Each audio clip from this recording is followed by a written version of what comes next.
Hello, YouTubers. Alaska Prepper here. Welcome to the Word on the Street. Well, ladies and gentlemen, we live in the era of crisis. It's crisis after crisis after crisis. And I don't make these things up. I just look for them and try to inform you the best that I can so that you can take the action that's best for you and your family.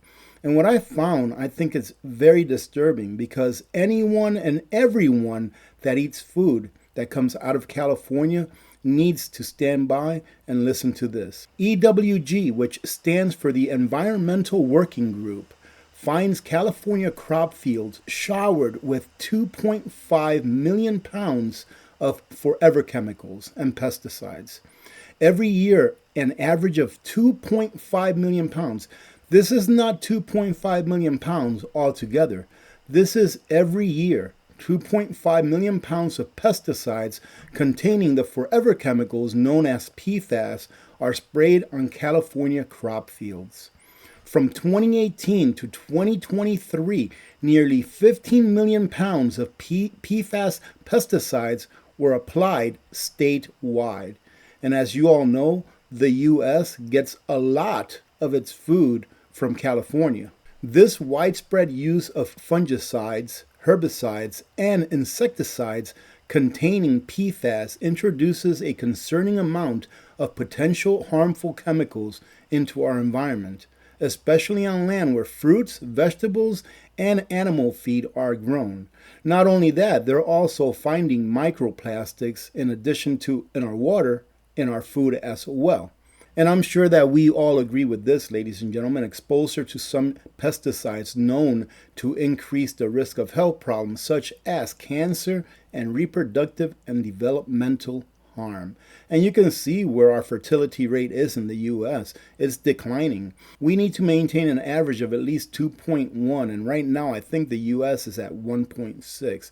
Now, taking away the social factor that people just don't want to get married or have kids because of how the economy is and the world is, this is another factor that you can throw on top of that. And it doesn't stop at food and or PFAS or forever chemicals. Chlorinated drinking water is linked to increased cancer risks, study reveal. And they're coming up with this just now.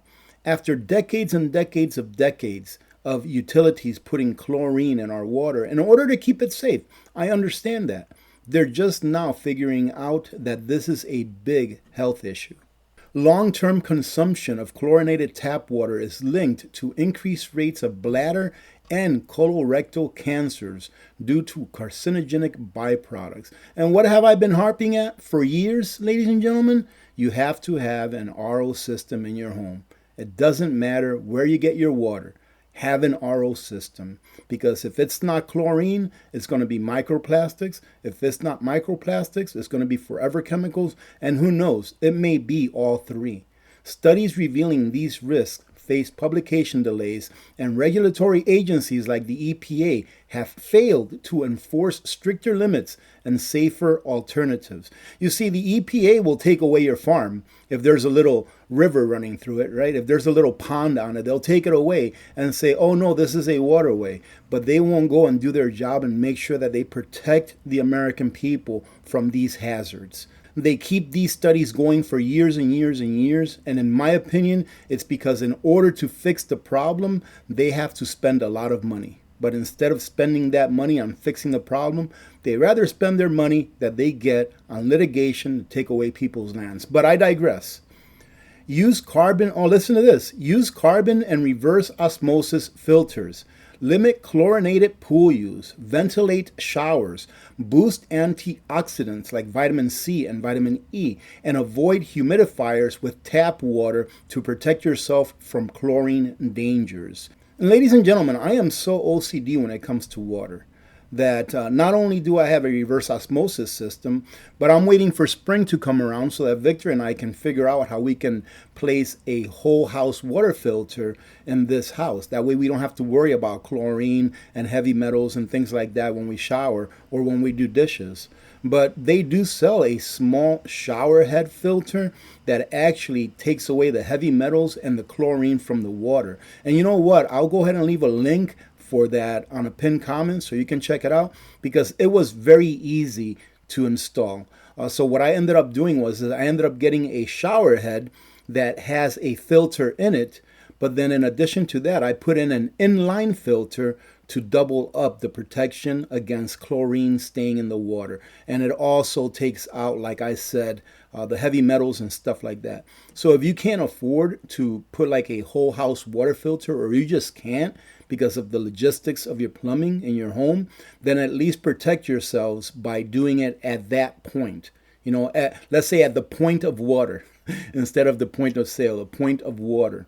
In addition to that, under the sink, I'm going to go ahead and do a video on that to show you how your reverse osmosis filters, how you can extend their life by probably twice as much by doing a simple thing that I have to do. But I want to make sure it works first before I share it with you. And the forever chemicals keep coming, ladies and gentlemen. Maybe that's why they call them forever. Study links forever chemicals in mothers to altered brain development in children. It seems like we're being bombarded with this stuff everywhere. Not only is it in our food, in our soil, in our water, it's everywhere, ladies and gentlemen. So can you protect yourself from this 100%? Probably not. But the more that you can protect yourself from it, the better off that you're going to be in the long run. So in California, they passed a law, I think by executive order, they passed a law that said that federal agents cannot have their face covered. The Department of Justice has sued the state of California and its leading officials over 2 new state laws that make it a misdemeanor for local and federal law enforcement officers to wear face masks or face coverings on the job, which they use to prevent them from being doxxed by activists. Now, that's exactly why they use it, because these activists go ahead and find out what the identity is, which is very dangerous, ladies and gentlemen, because they don't dox them so that they can bring them flowers.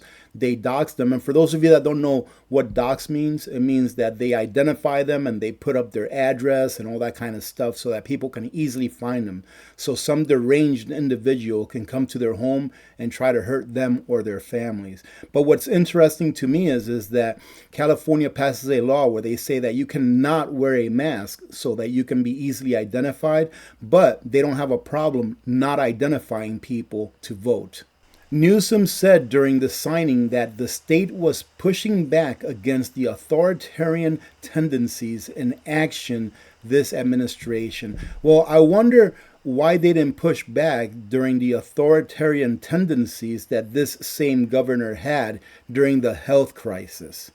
It's like a dystopian sci-fi movie. Unmarked cars, people in masks, people quite literally disappearing, no due process, no rights in a democracy where we have rights. Again, I wonder where those same thoughts were during the health crisis while that same person was having parties, dinner parties with his friends without even wearing a mask during a time in which people were literally locked down. I remember watching a video during that time where a guy was surfing. He was on his own. No, he wasn't surfing. He was on a kayak. He was kayaking all on his own. No one near him. The beach was completely clear of people. And I think it was a Coast Guard boat that came and took him and arrested him for having the gall to be out there getting a little bit of exercise while not harming anyone. But anyways, I digress. And for the people of New York City, this should serve as a warning. London luxury home prices plunge as wealthiest flee ahead of tax hikes. Now, I hope that New York recovers from the election of the mayor that they just elected here coming on the 1st of January 2026. But if he tries to go along with a lot of the policies that he said he was going to go along with before he got elected, then I think New York is going to suffer a great deal. And I still say that we should pray for New York. Now, I really don't know what to think about this, because this AI thing, in my opinion, is going to be the end of humanity if they let it run away the way that I've seen experts talk about how AI can run away. So I'm not sure exactly what the motive behind this law or this executive order that President Trump is going to sign or is threatening to sign against the states. Because the last I knew, the federal government works for the states and it's not the other way around. And we do have the 10th Amendment and the 9th Amendment as well. Trump takes aim at state AI laws in draft executive order. And listen to what this order is. Trump could sign the order, which is currently titled Eliminating State Law Obstruction of National AI Policy. So why is he doing this? Like I said, I'm a little bit confused on this. I'm just not that educated in this AI stuff. Is it really for national security? Maybe it is. Maybe the federal government has acknowledged or come to the conclusion that AI is such a threat that it has to be centralized. But if it's centralized, ladies and gentlemen, then what happens to us when the power is being held in one location? What will AI eventually evolve to, and how is it going to affect us? Unfortunately, I'm not very optimistic on this. I think that the people that are in charge of developing AI right now, if you look up some of the big names, right, I think that they would like to see a future where AI is in full control and that they, a very few amount of people, will be in control of the AI. But in my opinion, eventually, even they, those that develop these AIs or super AI or AI that's 1,000 times smarter than a human being, even they will soon lose their control and be enslaved to that AI that they themselves developed. The order specifically cites recently enacted AI safety laws in California and Colorado that require AI developers to publish transparency reports about how they train models. And I can see where this may be an issue. Like I'm two-sided on this. I can see the side of the people and I can see the side of the federal government. I mean, because if this is published out there to the public, AI, in my opinion, is so dangerous. Is going to become so dangerous that if this is published out there for everyone to be able, open source, right, for anyone to be able to get it, then our adversaries, which we do have adversaries, are going to be able to get a hold of that information and be able to combat what we ourselves are developing in order to combat what they're developing. You see what I mean? If the president wants to win the AI race, the American people need to know that AI is safe and trustworthy. But is it really? I guess it depends at what level of AI they stop. But if they come up with an AI model that can teach itself and make itself better, which guess what, ladies and gentlemen, they already have, it's going to be chaos. And again, I'm not an expert on AI, but after reading the article that I just read with you all, this one kind of bothers me. So the central government, our federal government, doesn't trust the states to work with AI, but he trusts someone from a different country. A $1 trillion handshake, U.S. and Saudi Arabia forge new economic and security pact. Now, could this be a new petrodollar? I'm not sure about that, but it says here that Saudi Arabia pledges a monumental $1 trillion in new U.S. investments focusing on AI. We have a problem trusting the states, but we don't have a problem bringing in a foreigner, taking his money and using it on AI. And do you think that they're not going to get anything out of it? Or are they just going to let us take the money and do what we want with it and trust that we're going to do something that's going to benefit them? I don't know, ladies and gentlemen. Like I've said before, we live in interesting times. All right, ladies and gentlemen, we're going to go ahead and call it at that. Again, thank you very much to all of you that joined in on yesterday's live stream. I had a great time. So I'll see you all tomorrow. God bless every one of you. God bless America. I love you all. I'm Alaska Prepper. I'm out.